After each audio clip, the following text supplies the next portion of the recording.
C'est l'heure où l'arc-en-ciel se lève à Canalem.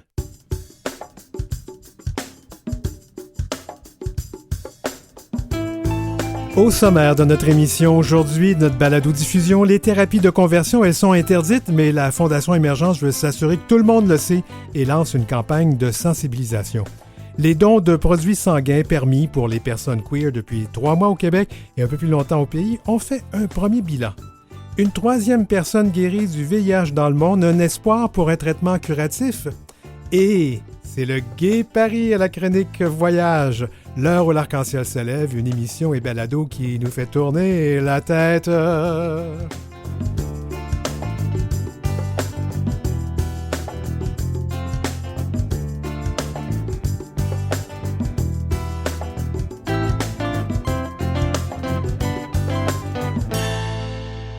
Vous écoutez L'heure où l'arc-en-ciel se lève avec Denis Martin Chabot. Bonsoir, bonjour tout le monde. D'abord, un correctif. Ça arrive qu'on fasse des erreurs, fait qu'on va le faire tout de suite. La semaine dernière, lors de notre émission spéciale sur la Journée internationale de lutte pour les droits des femmes, on a mentionné une statistique sur l'espérance de vie des personnes transnoires américaines qui était de 35 ans.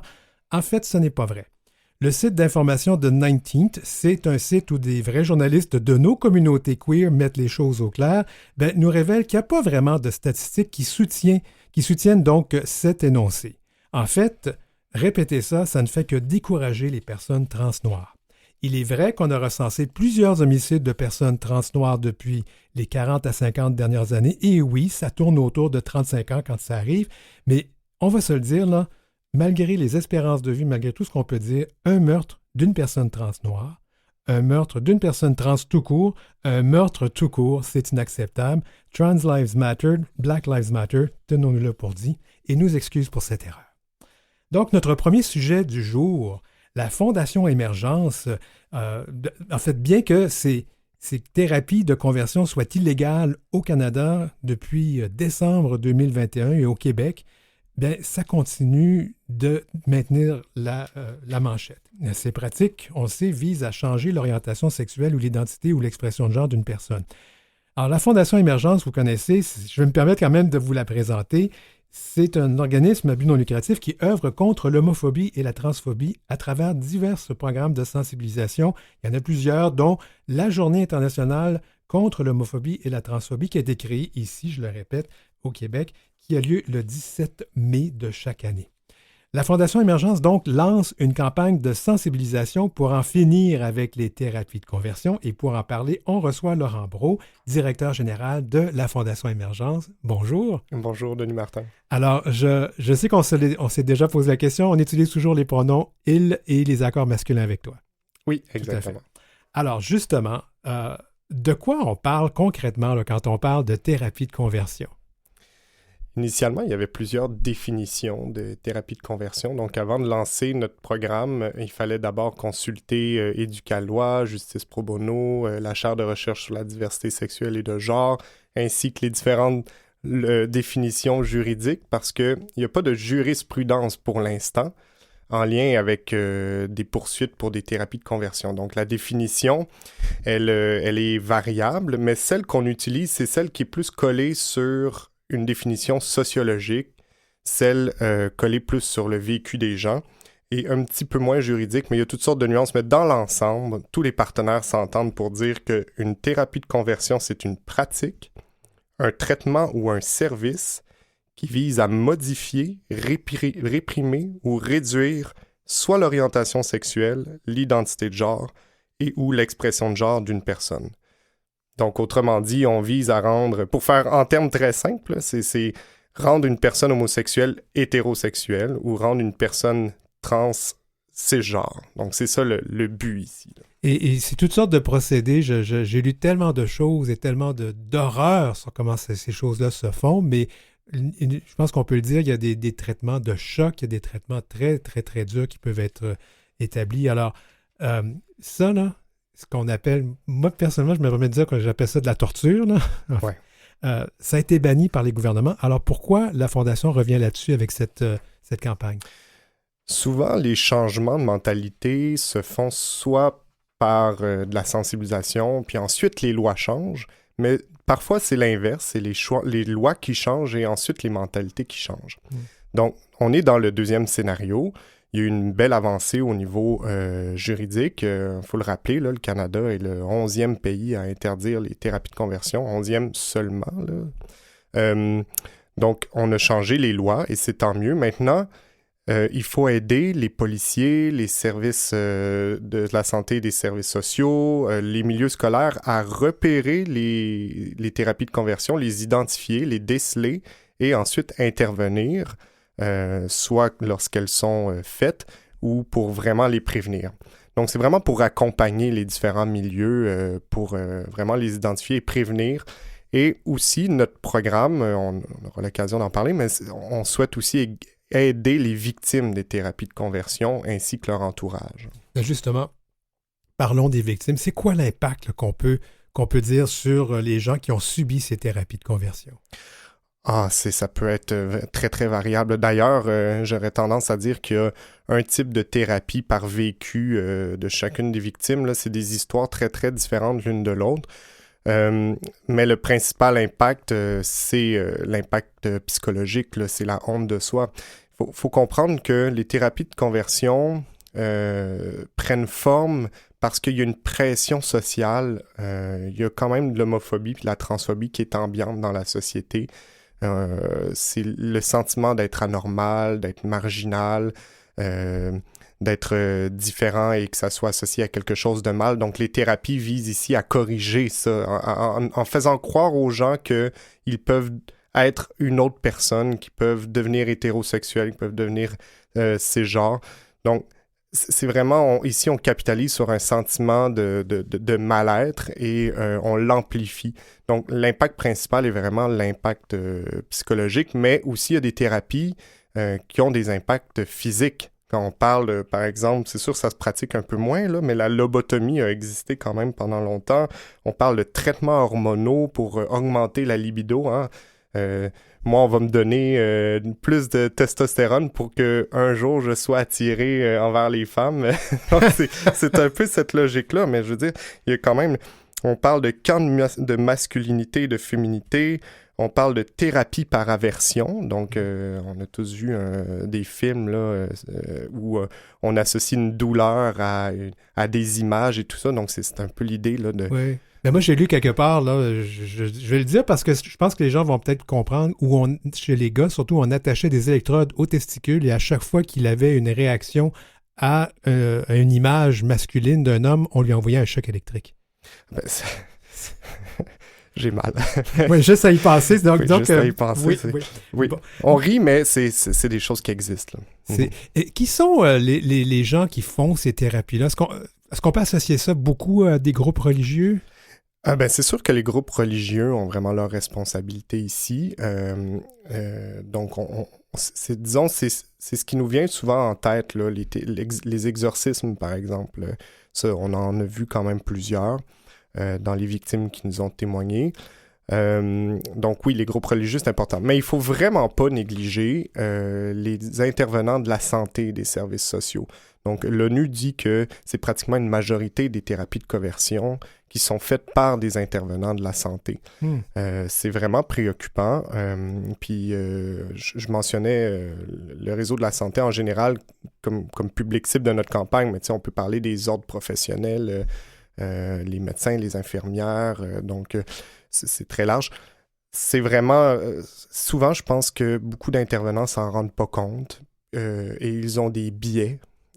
Ils ont une méconnaissance des réalités des personnes LGBTQ+, ce qui les amène à un moment donné à voir le patient comme une pathologie qu'il faut traiter et changer. En quoi donc va consister cette campagne? C'est une campagne qui a produit du matériel, affiches, dépliants, mais surtout une formation qui est disponible pour quiconque qui est intéressé. C'est une formation en personne ou en virtuel. Donc, si vous êtes intéressé, vous pouvez évidemment écrire à la Fondation Émergence pour planifier la formation. Donc, dans la formation, il y a toujours une mise à niveau. Là. Qu'est-ce que c'est les réalités LGBTQ+, c'est quoi l'orientation, l'identité, l'expression de genre? Mais on avance quand même plus loin dans la formation où on explique c'est quoi les thérapies de conversion et on donne aussi les aspects juridiques, on présente les ressources d'aide, il y a des mises en situation, puis évidemment, on donne les bonnes pratiques pour pouvoir prévenir et déceler les thérapies de conversion. Je me pose la question, qu'est-ce que la science dit sur les thérapies de conversion? Ben, les thérapies reposent vraiment sur l'idée que notre orientation sexuelle ou notre identité de genre serait comme un choix. Fait que quand on conçoit notre orientation sexuelle ou l'identité de genre comme un choix, ben, l'idée, c'est de dire, ben, tu peux choisir de devenir hétérosexuel ou cisgenre. Donc, c'est un petit peu l'idée derrière.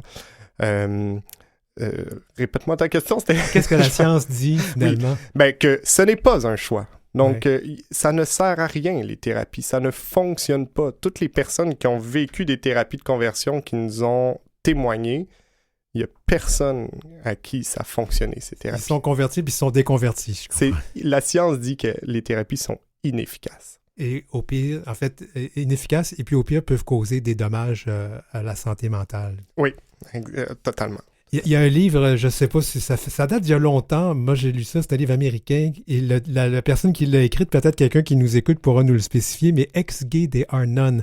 Alors, des ex-gays, ça n'existe pas. Alors, c'est bon à savoir. C'est une belle formule. Une belle formule. Il me reste un petit peu de temps. J'aimerais savoir qui sont les partenaires, finalement, de cette campagne. Ben, ceux qui financent les bailleurs de fonds, il faut le mentionner, là, c'est Justice Canada via le Fonds d'aide aux victimes. Donc, c'est à la suite de l'adoption de l'interdiction fédérale. Il y a le ministère de la Justice par son bureau de lutte contre l'homophobie et la transphobie qui finance également cette campagne-là. Les partenaires, c'est principalement Éducalois, donc qui vulgarise d'une manière exceptionnelle tout ce qui concerne le juridique et les thérapies de conversion. Il y a Justice Pro Bono aussi, qui offre donc un soutien juridique pour les victimes. Donc, si vous êtes victime, vous avez été victime des thérapies de conversion, contactez Justice Pro Bono. Ils ont un service aussi de soutien psychosocial. Et la chaire de recherche sur l'homophobie et la transphobie, qui ont mené vraiment des recherches très, très pertinentes et très intéressantes sur le sujet. Avant de te laisser, Laurent, je vais me permettre une autre petite question, parce que, bon, dans 2 mois, on s'avance tranquillement pas vite à la journée mondiale, cette fois-ci, de lutte contre l'homophobie et la transphobie. Alors, qu'est-ce qu'on peut dire, là, qu'est-ce qu'on peut révéler dans vos plans pour cette journée-là, cette année? Je savais que tu allais me tirer les verres du nez, Denis Martin. Bon, oui, le 17 mai arrive. On travaille sur une campagne comme les années précédentes. Ce que je peux vous dire, c'est que ça va porter sur l'homophobie et la transphobie. Je peux pas révéler le thème tout de suite, même si j'aurais tellement goût pour toi de le faire. Mais ça va être une campagne avec un ton un peu différent. Les dernières années, on a vraiment ciblé et dénoncé les violences envers nos communautés. Cette année, on va prendre un ton un peu plus, peut-être un peu moins grave, mais tout autant pertinent. Puis, on va dénoncer évidemment les différentes LGBTQ-phobies. Bien, excellent. De toute façon, nous aurons, je vous le dis d'avance, tout le monde qui nous écoute présentement ou qui nous écoute en balado, nous aurons une émission spéciale, justement, une balado spéciale le 17 mai. Parce que c'est un lundi, donc on est en ondes, fait qu'on fera une émission spéciale cette journée-là. Ça va me faire plaisir de venir. Laurent Brault, directeur général de la Fondation Émergence, merci d'avoir été avec nous. Merci. En bref. Au Canada, les personnes qui ont été reconnues coupables d'un certain nombre d'infractions qui ne figurent plus au code criminel, comme se trouver dans un sauna gay ou se faire avorter, peuvent désormais faire disparaître ces condamnations de leur casier judiciaire. La liste des condamnations constituant des injustices historiques a été élargie pour inclure une série de chefs d'accusation remontant jusqu'en 1892 et qui visaient surtout la communauté queer et les femmes. Ces infractions, selon le gouvernement, conduisaient malheureusement à la stigmatisation et à la marginalisation des personnes et les privaient d'un sentiment d'appartenance en raison de leur orientation sexuelle ou de genre. Les services policiers ont historiquement utilisé le chef d'accusation d'indécence pour procéder à des arrestations souvent très médiatisées dans des saunas et des bars gays. On dénombre une quarantaine de descentes policières entre 1968 et 2004 dans des saunas et dans des boîtes de nuit queer un peu partout au Canada, dont le tiers à Montréal. Sources variées.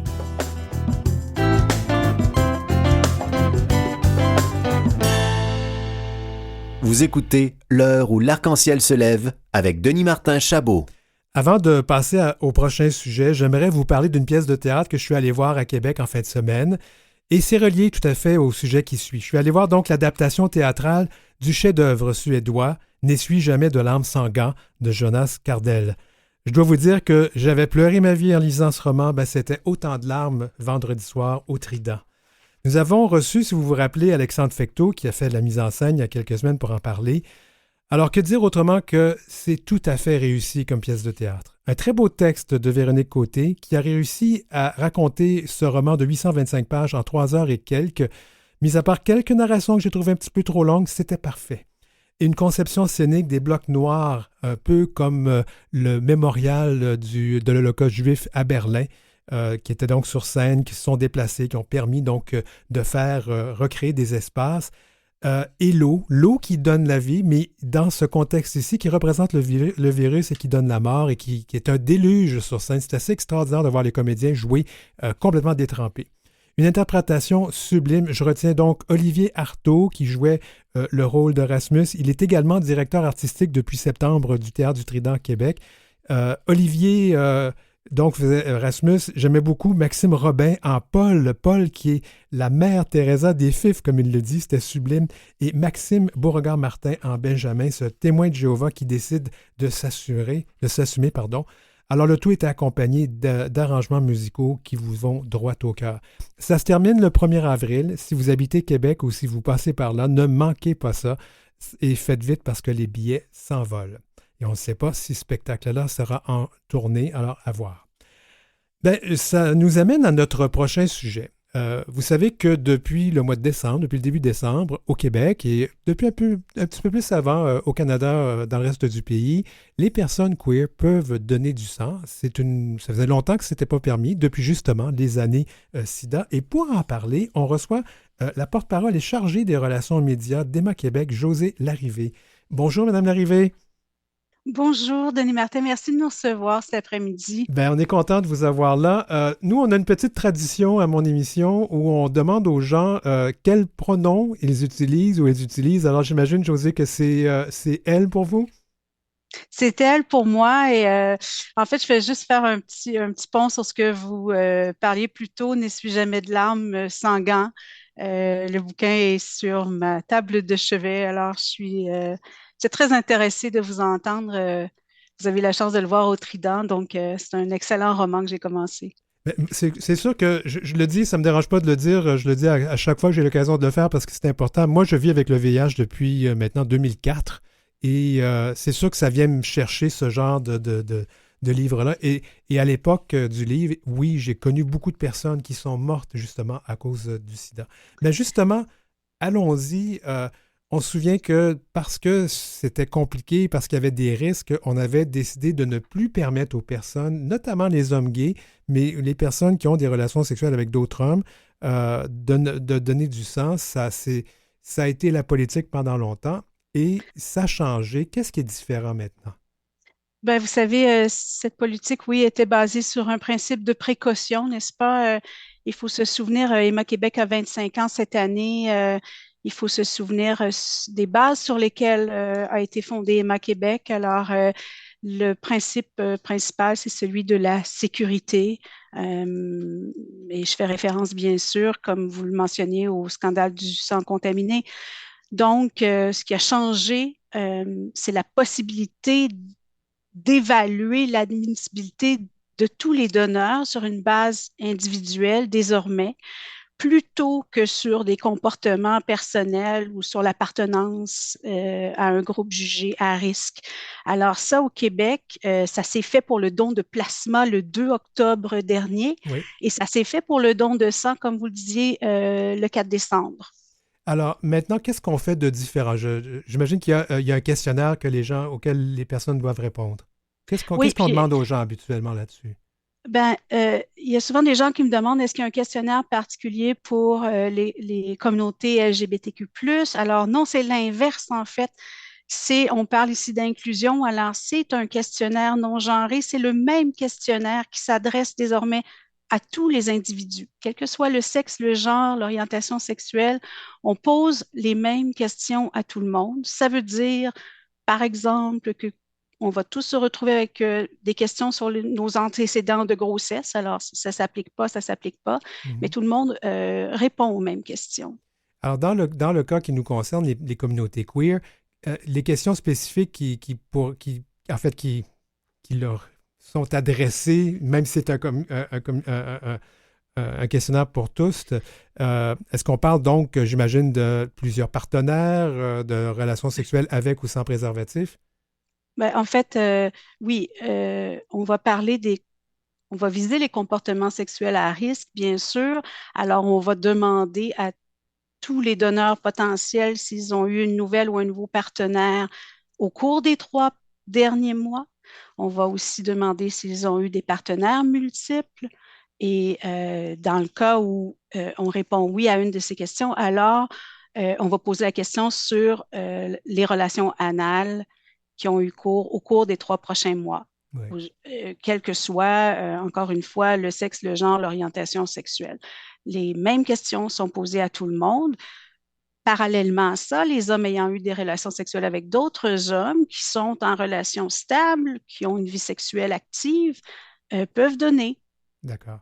Est-ce que quelqu'un qui dit, ben moi, madame, je prends ce qu'on appelle le médicament pour la PrEP, la prophylaxie pré-exposition, donc on prend pour éviter d'avoir le VIH, est-ce que ces personnes-là se qualifient ou se qualifient pas s'ils ont une vie sexuelle active?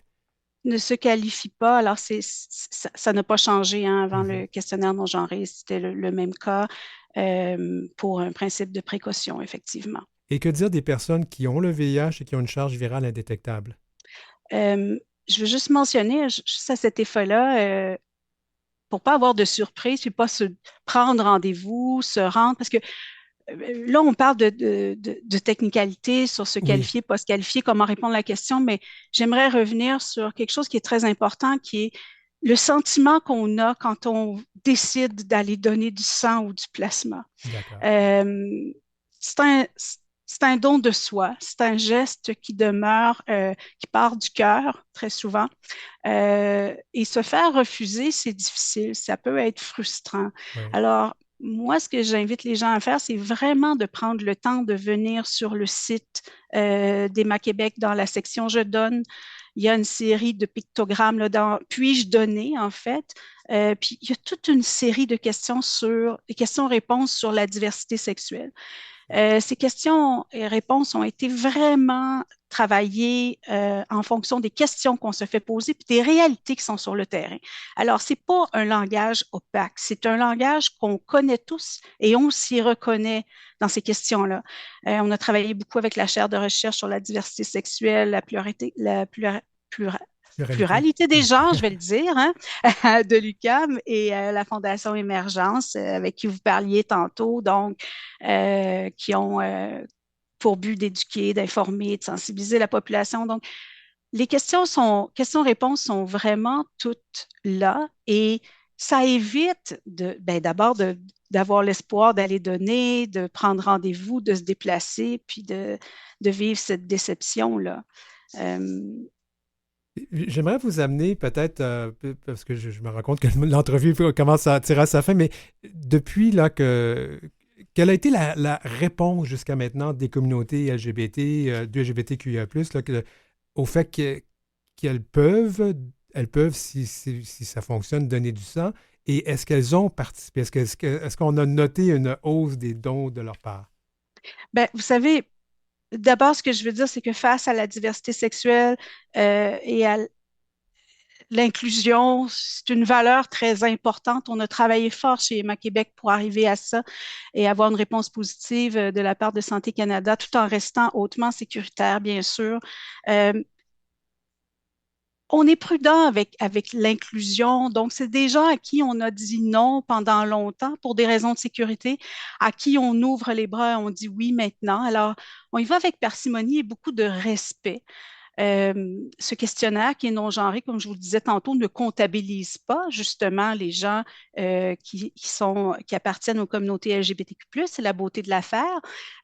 Par contre, on peut y répondre d'un point de vue qualitatif, c'est-à-dire que quand on va dans les collectes, moi je parle à mes collègues qui sont dans les collectes, puis il y a des gens qui s'identifient, qui sont fiers de dire, moi j'ai pas pu donner pendant des années et je suis heureux de le faire. Alors, ça, c'est très nourrissant, puis c'est très positif d'entendre des commentaires de la sorte. On est très heureux de ça. J'ai peut-être une question assez basique, mais c'est fou. Je me dis, tous ceux et celles qui se sont privés pendant longtemps, maintenant veulent le faire, mais il y a une limite d'âge, j'imagine, hein, pour faire le don de sang, ou c'est bon, on peut le faire jusqu'à temps qu'on meurt?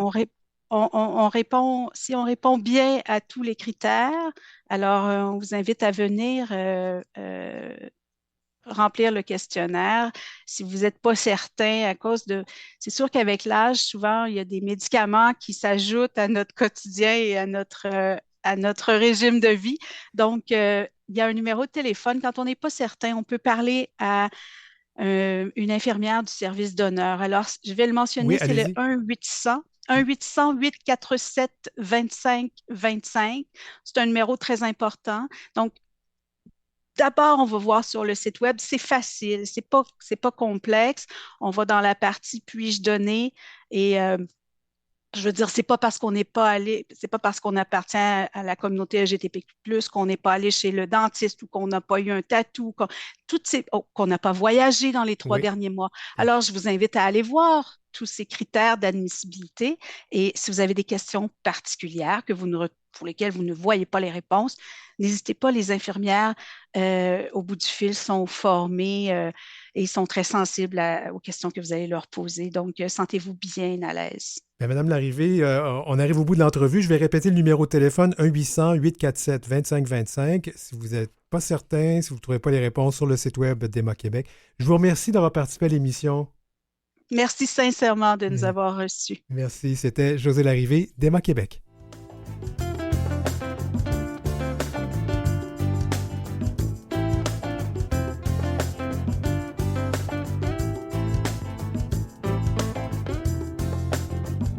Vous avez des commentaires ou des suggestions de sujets ou d'entrevues pour Denis Martin?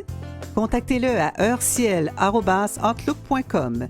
C'est heureciel en un seul mot et en minuscule @outlook.com. Suivez Denis Martin aussi sur sa page Facebook et sa page Instagram @dmchabot-auteur. Après la pause, peut-on espérer un traitement curatif pour le VIH avec cette troisième personne séropositive qui en est guérie? Et on y va pour le Gay Paris. Sous le ciel de Paris s'envole une chanson. Oh. Bon, j'arrête de chanter, je suis plutôt animateur que chanteur. À tout de suite!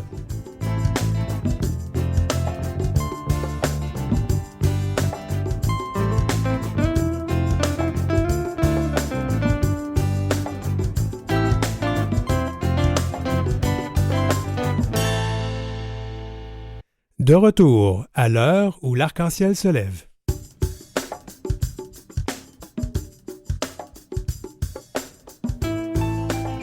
Dans cette deuxième partie de notre émission Balado-diffusion, peut-on espérer un traitement curatif pour le VIH alors qu'on vient d'apprendre qu'une troisième personne séropositive en est guérie? Et puis, on va parler du Gay Paris à notre chronique voyage. La destination Paris, c'est une belle ville gay, puis je vais arrêter de faire des blagues sur le Gay Paris. Le Queer Paris, peut-être?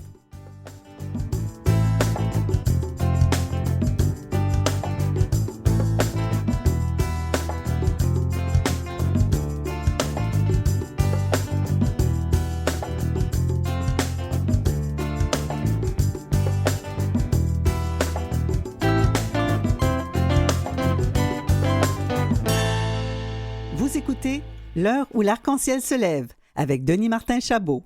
C'est arrivé, en fait, la nouvelle a été lancée tout à fait récemment, le mois dernier, je crois.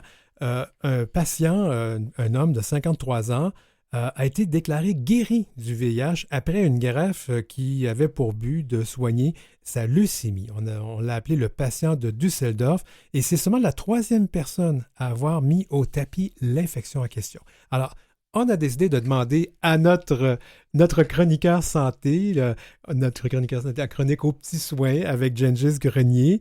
Alors, Gengis, je t'ai envoyé l'information. Je dis, qu'est-ce qu'on peut dire là-dessus? Bonsoir, Denis Martin. Bonsoir. Il y a tellement de choses. Je suis tout énervé là, de pouvoir moi aussi. en parler un petit peu, oui.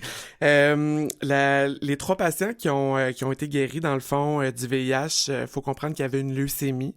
Puis, il faut aussi savoir qu'il y a quand même de 1 à 5% des humains sur la planète qui sont prédisposés à être je m'en allais dire indemnisés, mais Okay. naturellement immunisés, oui. Qui en sont naturellement protégés. Donc, pour guérir ces 3 patients-là, ils ont prélevé une greffe de moelle osseuse chez des patients qui étaient déjà naturellement immunisés, puis ont fait une pierre, 2 coups. Ce qui est quand même très intéressant. Donc, guérir la leucémie et guérir le VIH. Guérir les 2 en même temps. Il y a eu le patient de Berlin, il y a eu aussi une femme, si je me trompe pas, aux États-Unis, oui. Puis le 3e patient qui a été annoncé. Tout ça a soulevé beaucoup de passion parmi les chercheurs scientifiques et tout, à savoir est-ce qu'on va finir par y arriver? Est-ce qu'on peut lancer des études expérimentales? Comment qu'on va finir par y arriver? Puis, il y a eu l'événement annuel de CROI à Seattle cette année en février. CROI, oui. Tu connais CROI? Non. C'est une conférence internationale où les chercheurs en VIH se réunissent et présentent leurs données de recherche, font comme un réseau de partage d'informations. Puis, ce qui a été présenté, moi, j'en suis bouche bée. J'ai pu mettre quelques mains sur des diapositives de présentation. Plusieurs études cliniques de Denis Martin. En fait, il y en a même une dont les participants vivants, c'était pas des humains, c'était chez des macaques. On s'entend que quand on teste des médicaments, c'est souvent chez des animaux en premier, qui sont les macaques qui sont très près quand même de l'être humain. Oui, pour ceux qui s'opposent à l'utilisation des animaux pour la recherche, au moins, c'est pas pour des produits de beauté. Là. On parle de guérir du monde. On parle de guérir du monde, oui, en effet, chez des singes qui sont déjà infectés. On s'entend que le virus du VIH, le virus simien du VIH, est quelque chose quand même de très courant chez les macaques. Il y aurait des cas de guérison chez les macaques, chez des vaccins stimulants qui stimulent les lymphocytes T, ces fameuses cellules qui sont infectées par le VIH. Le vaccin les stimulerait pour localiser les réservoirs ou là où le VIH se cacherait. Oui, parce qu'on doit expliquer quelque chose ici, c'est que présentement, les gens prennent des traitements qu'on a appelé la trithérapie, mais on va plutôt appeler ça maintenant un traitement antirétroviral. Exact. Donc, c'est des médicaments que les gens prennent tous les jours et ces médicaments-là diminuent la charge virale, celle qu'on peut détecter par une prise de sang à pratiquement presque 0, mais quand on arrête le traitement, ça revient parce que ça se cache quelque part. Là, on semble être capable de trouver où ce que c'est. Là. Ils sont pas encore certains. C'est pour ça qu'en ce moment, il y a, de ce que j'ai compris, il y a quand même 4 études cliniques qui seraient en cours, dont une qui est terminée. Ça l'inclut, grosso modo, dans ces études-là, on parle de vaccins stimulants, de traitements immunogènes, soit de l'immunothérapie, avec des molécules qui seraient complémentaires au traitement que les séropositifs prennent déjà à tous les jours. D'accord. Tu sais, après les 3 cas de guérison avec les greffes de moelle osseuse, il y a quand même des participants qui ont essayé à des premières études cliniques où il a fallu qu'on fasse des arrêts de traitement supervisés pour que le virus ressurgisse, pour aller chercher les biomarqueurs, soit les petits indices là, sur l'infection, à savoir où est-ce qu'il pourrait se cacher. Fait que ça a pu permettre, dans le fond, de cibler des études cliniques, et c'est là où je deviens je deviens excité, dans le fond, où Denis Martin, je pense qu'on va connaître la cure. Je pense que dans quelques années, c'est quelque chose qui va être accessible au grand public. J'aimerais revenir à ces patients qui ont été guéris, parce que j'imagine que tu t'en vas là, non, mais moi, ce que j'avais lu, il y avait une mutation d'un gène, qui est la mutation, et là, on va l'appeler par son beau petit nom. CCR5. CCR5 32. La Delta 32, oui. Dans le fond, c'est nos lymphocytes T, dans lequel le virus va aller infecter. Tous les virus, peu importe les infections, ils ont besoin d'un récepteur sur une cellule pour s'amarrer, pour s'accrocher, pour rentrer dans la cellule et l'infecter. Dans le cas du VIH, c'est la CCR5, il y a aussi la CXCR4, puis ils ont besoin aussi du delta 32, un peu complexe, là on rentre dans la haute microbiologie universitaire, mais il faut absolument ces deux récepteurs-là. Si les récepteurs sont absents, le virus ne peut pas infecter de cellules. Alors, est-ce possible de transformer en prenant peut-être le sang de quelqu'un qui a cette mutation-là et là? Tu me vois venir, là. De transformer le sang de quelqu'un, c'est ce qu'on appelle transformer le sang. Grosso modo, il y a des thérapies géniques qui pourraient être utilisées. Puis c'est un peu ce qu'ils essayent d'aller chercher aussi dans les études cliniques, à savoir est-ce qu'on pourrait comme stimuler des cellules lymphocytes T sans qu'il y ait les récepteurs? C'est une question qu'on peut se demander aussi. Mais tu sais, la greffe, pour revenir à la greffe de moelle osseuse, chez les 1 à 5% d'humains qui n'ont pas, s'ils sont naturellement immunisés, c'est qu'ils n'ont pas le CCR5, ils n'ont pas la CXCR4, puis ils n'ont pas le fameux delta 32 pour que le virus s'amarre. Fait qu'en faisant une greffe, en offrant leur moelle osseuse, le receveur, leurs nouvelles cellules de lymphocytes T n'auront pas ces récepteurs-là, ce qui favorise en fait la guérison. Là, encore une fois, moi, je suis dans mes questions ben niaiseuses, là, mais ça merci de me recadrer, ces gens. Non, mais je pense toujours, je pense en termes des gens qui nous écoutent présentement, ils doivent se dire, mais donc on devrait faire des greffes de moelle osseuse à toutes les personnes qui ont le VIH avec cette mutation-là. Là. Une greffe de moelle osseuse, Denis Martin, c'est quelque chose. Ben, j'imagine, on enlève un morceau d'os à un donneur qui veut. On pourrait kidnapper toutes ces belles personnes-là, puis leur extraire des morceaux d'os, mais je pense que les comités d'éthique ne seraient pas d'accord. Il faut quand même avoir un donneur qui consent pour faire des greffes de moelle osseuse, mais c'est surtout le procédé sur lequel que la guérison se fait avec les greffes de moelle osseuse chez les personnes qui sont naturellement immunisées. C'est le procédé qu'on essaie de recréer sans avoir à extraire des morceaux d'os là, un peu aux gens qui sont naturellement immunisés. Fait que les études cliniques vont un peu dans ce sens-là. Puis, moi, je pense qu'il faut rester très, très enthousiaste, puis il faut vraiment pas perdre espoir. Moi, je pense, je suis un infirmier, j'ai 36 ans, puis je pense vraiment qu'un jour, je vais être capable, là, je vais administrer la cure à certains de mes patients, moi, j'ai bon espoir, puis je perdrai jamais espoir. Ces études-là, celles qui vont être les plus prometteuses vont évoluer en phase 3, en phase 4. Celles qui vont être retenues, celles qui ont le plus de chances, ou ce que le taux de guérison va être le plus élevé.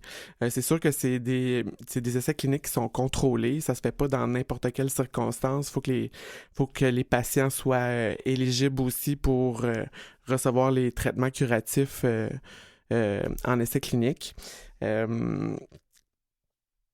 Mais les traitements immunogènes puis les vaccins stimulants reproduisent un peu le procédé. C'est ce fameux procédé de greffe de moelle osseuse qu'on a guéri 3 patients qu'on essaye de recréer. Puis je pense que Gilead, qui est la compagnie qui produit, qui orchestre beaucoup de ces études cliniques-là, est sur le bon chemin. Ouais, ils ont sur leur site internet, il y a quand même une bonne page là, dédiée un peu à leur début d'exploit, en espérant que ça continue de donner des bonnes preuves, puis qu'on puisse en arriver à une cure qu'on va pouvoir donner à tout le monde. Parce qu'il y a quand même des études qui sont même ici à Montréal, le CanCure, avec à l'Université de Montréal. Il y a des études qui sont en cours, justement, dans ce projet. C'est international, hein, ce genre de recherche-là. Là. Oui, donc tout à fait. Oui. Alors, est-ce que ça voudrait dire que, là, on a parlé dernièrement des injectables. Ça pourrait vouloir dire que les personnes qui vivent avec le VIH, qui prennent des médicaments depuis 10, 15, 20, 30 ans, pourraient un jour espérer ne plus s'en prendre? Ils pourraient espérer être guéris. Moi, je pense qu'on s'en va vers là. Moi, je dis tout le temps quelque chose à mes collègues avec qui je travaille. Moi, je pense qu'on va trouver une cure pour le VIH bien avant le cancer. Pour la simple et bonne raison que l'effort concerté international chez la communauté scientifique qui suivent les patients séropositifs sont ultra motivés.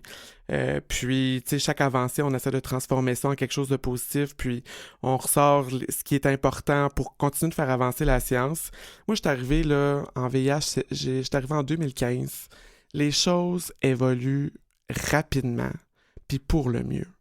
Tu sais, un patient qui est séropositif qui prend un traitement de régime antirétroviral, il perd pas ses cheveux, il a pas 6 à 8 diarrhées par jour, il a pas une grosse prise de poids, il excrète pas la médication par la paume des mains, il faut pas nécessairement qu'il se crème les mains 8 fois par jour, comme nécessitent les traitements de chimiothérapie. Ça a tellement évolué vite en 40 ans. Si on suit la courbe exponentielle en évolution de traitement, moi, je suis bien d'avis que dans 10 ans, la cure va être disponible. Tu sais, c'est une compagnie pharmaceutique qui a déjà beaucoup d'expérience avec le VIH. Je pense que on s'en va pour le mieux. Puis moi, ben, ça nourrit mes rêves d'infirmier dans le domaine qui aimerait vraiment... J'espère que dans 10 ans, on va pouvoir se dire, Denis Martin, j'ai administré la première cure sur mon premier patient, puis il a guéri, il a bien répondu. Ça pourrait être moi le premier patient qui aurait ça. Oui! Pourquoi on pas? va organiser quelque chose. une soirée d'injection.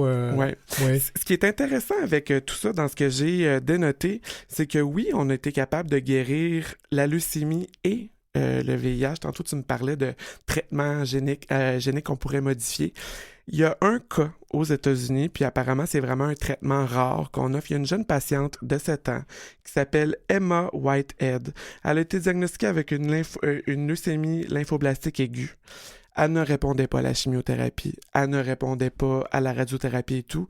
Même après des gros traitements, les chercheurs se sont dit on va lui administrer le VIH. Il faut comprendre que la leucémie, c'est une élévation des globules blancs. Mm-hmm. Puis, cette petite fille-là s'est fait injecter le VIH pour se faire guérir de sa leucémie. Ça a fonctionné. Mais elle n'a pas le VIH? Non, en fait, parce qu'ils ont transformé le virus pour être certain qu'il n'y ait pas de conséquences sur la fille. C'est ce qu'on appelle une thérapie génique. Ça s'en vient probablement VIH aussi. Thérapie génique. Mais en tout cas, Gengis Grenier, t'es génial. Merci beaucoup d'avoir été là. Merci à toi, merci d'avoir reçu.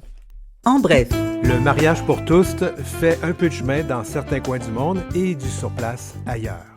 En Inde, la Cour suprême entend cette semaine dans une même affaire plusieurs couples de même sexe qui demandent la reconnaissance officielle de leur mariage. Les droits LGBTQ+, ont progressé ces dernières années en Inde, mais pour la question du mariage, c'est plus compliqué. Le parti au pouvoir, le BJP, pourrait faire obstruction. Selon un des parlementaires du BJP, le mariage gay bouleverserait complètement l'équilibre des droits des personnes dans le pays, affecterait aussi la vie familiale et l'éducation.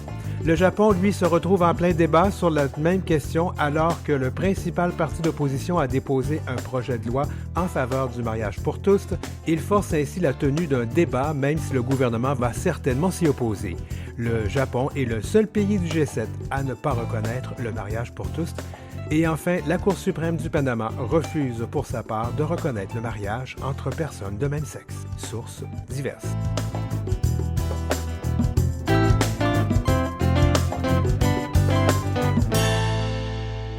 Vous écoutez L'heure où l'arc-en-ciel se lève avec Denis Martin Chabot. Et oui, on s'en va à Paris, le Gay Paris. J'aime beaucoup dire ça, le Gay Paris. Ça, depuis le début de l'émission, j'arrête pas de dire ça. Salut Pascal Chalmel, ça va bien? Ben, ça va très bien, merci beaucoup. Alors, on rejoint notre agent de voyage préféré d'LGBTvoyage.ca. Pascal, on parle de Paris. Ben, c'est ça, là, je m'étais dit, on va parler un petit peu d'une ville qui est fantastique, hein, une ville qui est pour les gens qui aiment la culture, qui aiment le nightlife, qui aiment tout ça. Donc, c'est pour ça que je voulais aujourd'hui parler un petit peu de Paris. Oui. Le une ville que tu connais pas beaucoup, hein, de par ton accent, je suis certain que tu connais pas. Ouais, non, je la connais pas beaucoup. Non. Pour y avoir été vécu pendant des années et travaillé pendant des années, ben, ma jeune adolescence, là, si on veut. Il y a quelques années seulement. Il y a quelques années seulement. Je dirais que Paris, c'est une ville que j'aime beaucoup. Puis, tu vois, j'y suis allé il y a pas longtemps. Bon, en octobre, j'étais en Europe. Et puis, je trouve que Paris, c'est une ville, tu sais, pour les gens qui pensent à un premier voyage en Europe, en général, on me demande bien souvent, moi, quelle ville je vais penser en premier. Ben, je dis tout le temps d'essayer Paris parce que si tu vas, que tu ailles à Londres ou que tu ailles à Prague ou quoi que ce soit, je trouve que Paris, c'est vraiment une ville qui est intéressante. Pour la communauté, elle est fantastique aussi parce que, bon, de plus en plus d'ouverture en France. Bon, ils étaient pas mal en arrière de nous il y a quelques années. Je trouvais que la mentalité française... mais aujourd'hui, à Paris, je dirais qu'il y a toute toute une diversité pour la clientèle, même au niveau de la localisation. Je voulais parler aussi un petit peu de l'hébergement, hein, parce qu'on Oui. pense souvent, à Paris, on s'en pense souvent hôtel, bon, quelque chose de... Parce que bon, c'est sûr qu'il y a plusieurs catégories, mais il y a aussi la formule appartement qui est intéressante. Moi, pour l'avoir fait... Oui, allons-y, peut-être par le début. Donc, avant de parler peut-être des hôtels, parlons d'abord de ce qu'il y a à voir à Paris, particulièrement quand on parle de personnes de nos communautés du LGBTQIA+. C'est sûr qu'idéalement, quand on cherche un logement à Paris, il faut vraiment être situé dans le quartier du Marais. Je dirais le quartier du Marais qui est tout à fait différent de la rue Sainte-Catherine qu'on connaît à Montréal, mais qui est un quartier qui est proche de la Bastille, qui est proche de la République, de l'Hôtel de Ville et tous les endroits à Paris, que ce soit les bars, les clubs ou les commerces, sont identifiés, mais c'est beaucoup plus discret, je dirais, que ce qu'on retrouve à Montréal. Donc, et quand on est localisé au cœur du Marais, qu'on appelle vraiment le cœur, moi, je compare toujours ça un petit peu avec Berry, le métro Berry. Bon, les gens qui veulent se localiser autour du Marais, c'est vraiment station de métro Bastille. On est vraiment centré au niveau du cœur de Paris. Et de là, on peut circuler partout parce que la station de métro Châtelet, elle dessert partout. Donc, on est super bien localisé, mais en général, si on veut sortir le soir, si on veut aller dans les bars, dans les commerces, si on veut aller faire plusieurs endroits, c'est bien d'être situé dans ce coin-là parce que la majorité des bars, le Cox, tout ça, ça se retrouve au cœur du Marais, là. Puis dans le Marais, il y a de tout. Hein. Il y a des bars, oui, il y a des cafés, Oui, il y a des bars, restos. des cafés, des restos. C'est les petites rues, hein, c'est des rues pas larges, là. C'est des petites rues vraiment parisiennes avec au niveau de l'architecture, c'est fantastique parce que Paris, c'est vraiment une ville où ça a été... faut vraiment découvrir ça. On n'a jamais assez de fois pour y aller, à chaque fois on découvre quelque chose. Mais tous les bars, que ce soit le Cox, le Quetzal, le Labo Bar, le Bearden, il y a un bar qui s'appelle le Bearden, qui est un bar Bear, je vais le dire, Bear. Bear's Den, oui. Le El Hombre, il y a plusieurs bars, il y a des bars à tapas, il y a vraiment le café Rendez-vous qui est vraiment le fun, là où beaucoup de gays se tiennent. Le House Bar aussi, il y a plusieurs. Et quand on est situé, tout se fait à pied. On a l'impression qu'on a des grandes distances, mais c'est pas des grandes distances. Donc, en étant situé au cœur du Marais, on est super bien placé pour sortir, pour les restaurants, Puis moi, il y a un petit commerce que je recommande toujours aux gens. Je ne sais pas s'il est encore. Moi, la dernière fois que j'étais là, c'était avant la pandémie. Il y avait une petite boulangerie où on faisait des baguettes en forme phallique. Ah, peut-être que ça existe encore. Écoute, oui. Le nom ne me revient pas, mais j'avais bien rigolé quand j'ai vu ça. Mais là, si on décide d'aller dans le Marais, parce qu'il y a beaucoup de choses, beaucoup d'adresses. On a parlé de restos. Il y a de tout. Hein. Il y a des cinémas, il y a des théâtres dans ce coin-là aussi. Oui, il y a des cinémas, des théâtres. On est autour de la Bastille, tout ça. Donc, il y a le centre Georges Pompidou, les gens qui aiment l'architecture qui est complètement dénaturée du centre Georges Pompidou. Oui, il y a plein de choses. Hein. Il y a beaucoup d'activités. Puis, comme je disais, de là, on peut partir un peu partout parce que toutes les stations de métro se rendent à Châtelet-Léal. Châtelet-Léal, c'est vraiment cette station de métro. Donc, les gens qui désirent... Ouais. Énorme. À Paris, c'est sûr que tu veux faire dans une semaine, tu veux faire plusieurs choses, hein, le musée Rodin, la croisière sur la Seine. Moi, je l'ai faite, la croisière sur la Seine, c'est extraordinaire. Le centre Georges Pompidou, il y a la fondation Louis Vuitton qui est intéressant parce que c'est tout ce qui est gling-gling, là, si on veut. Le parc des Buttes-Chaumont, les passages couverts, il y a le musée Picasso, il y a plein de choses à faire à Paris qui permet je dirais que pour un bon séjour, passer 10 jours à Paris, t'en as vu quand même un petit peu. C'est aller sur l'île Saint-Louis qui est extraordinaire. Moi, j'ai mangé dans un restaurant médiéval sur l'île Saint-Louis. Et puis ça, je pense que je l'avais marché du Marais. Donc, on passe sur la rive droite, je pense, et puis ça se fait très bien. Les canaux de la Seine, là, on les traverse. C'est extraordinaire. C'est une ville, je pense, qui est vraiment extraordinaire. Il y a des gens qui aiment les musées. Évidemment, il y a l'incontournable Louvre, mais voyez, vous allez être surpris. Moi, quand je l'ai visité la première fois, je l'ai fait. Il faut que je retourne le lendemain parce que je n'avais pas tout vu. Et Oui, tout à c'est fait. énorme, c'est énorme. Il y a beaucoup de choses à voir. Et si vous avez le temps, le musée d'Orsay, qui est extraordinaire, et Oui, le musée d'Orsay. le cimetière du Père-Lachaise. Père-Lachaise, oui, Et, oui, voilà, Edith oui, Piaf est oui. là. Euh, Edith Piaf est là. Écoute, je sais pas si. Moi, j'ai vu la tombe de Dalida. Je oui. sais pas si elle est. C'était-tu là, Dalida? Je sais plus si c'est le Père Lachaise ou. Ça me revient pas comme ça, mais oui, effectivement, les cimetières où il y a tous les grands enterrés, effectivement. Je voulais parler un petit peu de Oui, l'hébergement parce que, allons-y bon, avant, parce que j'arrivais là, moi aussi. Il faudrait parler de c'était l'hébergement un parce que. point qui était. Oui. Oui, parce que je voulais seulement dire par expérience aux gens, bon, de regarder les chambres d'hôtel, c'est bien à Paris, mais il y a une autre formule aussi, qui est la location d'appartements courte durée.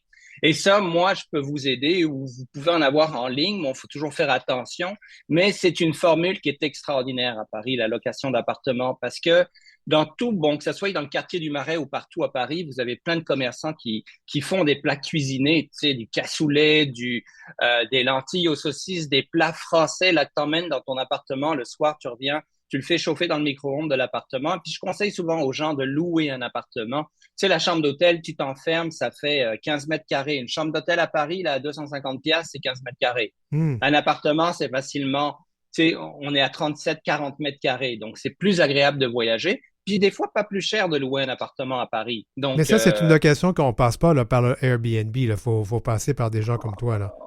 on peut pas passer par moi, mais c'est sûr qu'il y a Airbnb, c'est bien, mais il faut faire attention à ce qu'on réserve. Il faut faire attention toujours. Moi, je fais de la location courte durée, effectivement, à partir de 7 nuits en location d'appartement.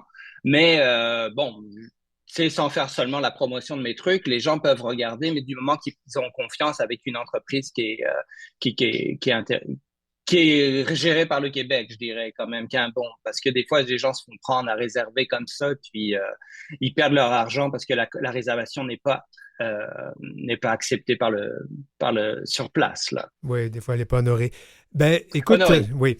Et aussi, il faut savoir que même si vous décidez, vous avez un petit budget, on peut toujours louer un peu à l'extérieur du périph', c'est moins cher. Et tant que vous êtes à côté d'une station de métro, ça va, là. Oui, tout à fait. Écoute, je ne sais plus combien il y a de stations de métro à Paris, mais si on regarde les embouchures, même si des fois, des gens peuvent être dans la Seine-Saint-Denis. La Seine-Saint-Denis, c'est à peu près en une demi-heure. On est comme une banlieue, si on veut, une banlieue parisienne, je dirais, qui est à peu près à 30 minutes.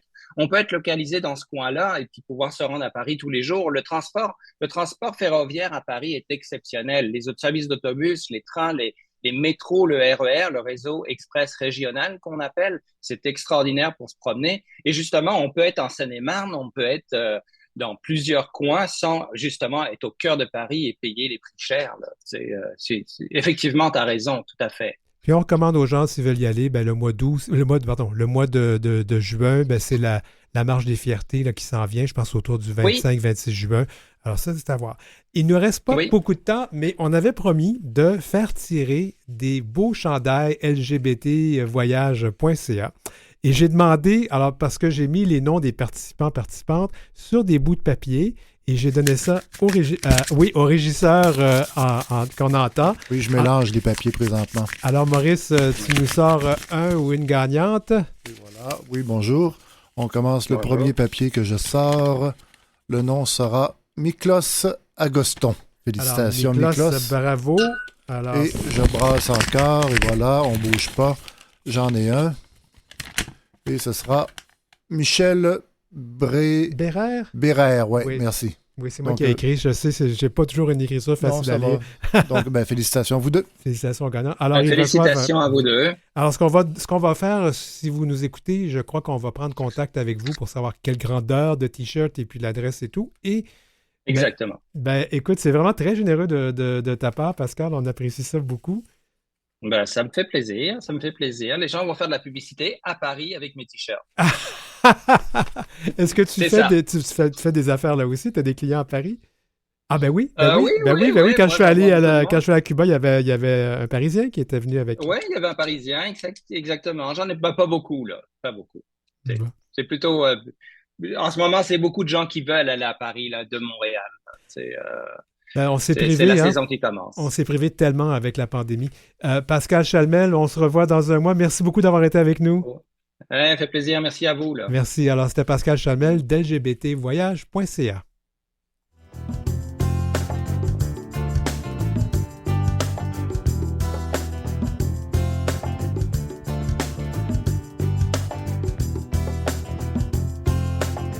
Vous avez des commentaires ou des suggestions de sujets ou d'entrevues pour Denis Martin? Contactez-le à heureciel@outlook.com. C'est heureciel en un seul mot et en minuscule @outlook.com. Suivez Denis Martin aussi sur sa page Facebook et sa page Instagram @dmchabotauteur.